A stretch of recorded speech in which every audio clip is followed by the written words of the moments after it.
अस्सलामुअलैकुम, कैसे हैं हमारी यूट्यूब फैमिली। आप सब ठीक है। उम्मीद करती हूँ आप सब खैरियत से होंगे। आज की हमारी तकनीक आटा गूंदने के बारे में टिप है, बहुत ही आसान, बहुत ही इजी। तो हम अपनी वीडियो की तरफ चलते हैं। बिस्मिल्लाहिर्रहमानिर्रहीम। जी हाँ, आटा गूंदना बिल्कुल ही आसान है। कुछ को रॉकेट साइड लगती है, लेकिन ऐसा कुछ भी नहीं है। आज मैं आपको यूनिक और पुराने ज़माने की आटा गूंदने की तकनीक बताऊंगी, ऐसी कि बिल्कुल आप ताज़ा आटे से भी रोटी बना सकते हैं। इतना बेहतरीन और ज़बरदस्त मखमली मलाई जैसा आटा गूंदना बताऊंगी मैं आपको। सबसे पहले आटे का गोल दायरा बना लीजिए, उसमें आप पानी डालिए। पानी डाल के हम आहिस्ता आहिस्ता से आटा गूंदते जाएंगे। ये देखिए, आटा हमेशा सीधे हाथ से गूंदना चाहिए, ना कि उल्टे हाथ से। ये भी मुझे बड़े बुज़ुर्ग ही बताते थे, मेरी नानो, कि आटा हमें सीधे हाथ से गूंदना चाहिए, क्योंकि आटे का सीधे हाथ से गूंदना ही सवाब होता है। तो आटा मैंने गूंदना शुरू कर दिया है। आहिस्ता आहिस्ता से उल्टे हाथ से पानी डालते जाइए और सीधे हाथ से आप आटा गूंदते जाइए। आहिस्ता आहिस्ता से हम आटा गूंद रहे हैं। देखिएगा कोई कोना खुश्क आटा ना रहे, कोई कोना गीला ऐसा ना हो जो खुश्क रहे।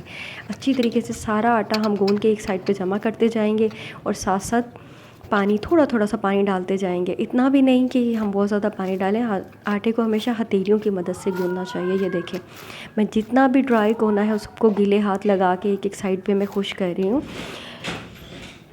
लगा रही हूँ मैं। ये देखें, ये सारा आटा मैंने खुश जो है आटे को सारा गीला कर लिया है मैंने। ये दूसरी साइड भी देख लें आप, उस कोने में भी मैं पानी लगाऊंगी और खुश कर लूँगी। ये देखें, थोड़ा थोड़ा सा इधर से भी पानी लगाना है हमने, यहाँ से भी हमने सारा वो खुश्क आटा जो था उसको भी हमने गीला करके सारा सही कर लेना है। परात को भी साथ साथ साफ़ कर लेना है, तो साइडों पे आटा नहीं लगा होना चाहिए। इसके बाद ही हम खुश्क जो कोने रह गए हैं, जो खुश्क आटा रह गया, उसको भी हम साथ साथ खुश्क को कवर करते जाएंगे। और आटा हमारा, ये देखिए, ज़बरदस्त सा आटा। अभी हम गूंद नहीं रहे हैं, सिर्फ सेट किया है हमने आटे को। अभी हमने गूंदना शुरू करना है। अभी हमने आटे को गूंदा नहीं है बिल्कुल भी। जी हाँ, आटे को हमने अभी गूंदा नहीं है।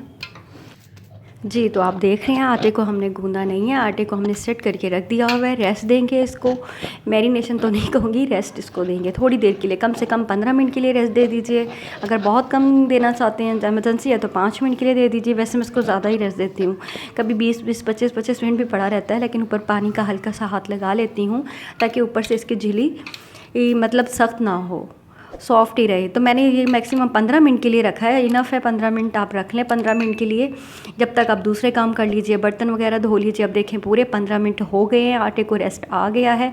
अब हम इसको जनाब गूंदना शुरू करेंगे। हल्का हल्का ऊपर गीला हाथ लगा लेंगे पानी का, और हल्का हल्का सा यूँ मुट्ठियों से गूंदेंगे। आप मुट्ठियाँ बनाते हुए थंब को अपने सेंटर में रखिए, हथेली पे, फिर मुट्ठियाँ बना लीजिए। देखें, आटे को आपको देख के अंदाज़ा हो रहा होगा कितना फ़ाइन और बेस्ट डो हमारी आटे की बनी है। इतनी ज़बरदस्त बनी है कि आप सोच भी नहीं सकते कि इतना मज़े का आटा ये आपने ही गूंदा है। इसमें कोई रॉकेट साइंस नहीं है, बिल्कुल आसान इजी तरीके से गूंदा जाने वाला आटा है ये।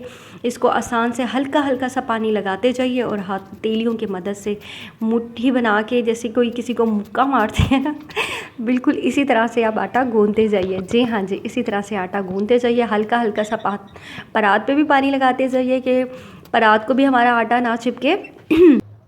जी, तो ये देखिए, हल्के हल्के हाथों से गीला भी करती जाइए और गूंदते जाइए। इसको मैक्सिमम कम से कम सिर्फ 2 मिनट गूंदना है, क्योंकि राइस और वैसे ही हमने इसको 25 मिनट का रेस्ट दे दिया, 5 का दे दें, 10 का दे दें, कोई मसला नहीं है। आप रेस्ट जितना ज़्यादा देंगे उतना अच्छा गूंदा जाएगा।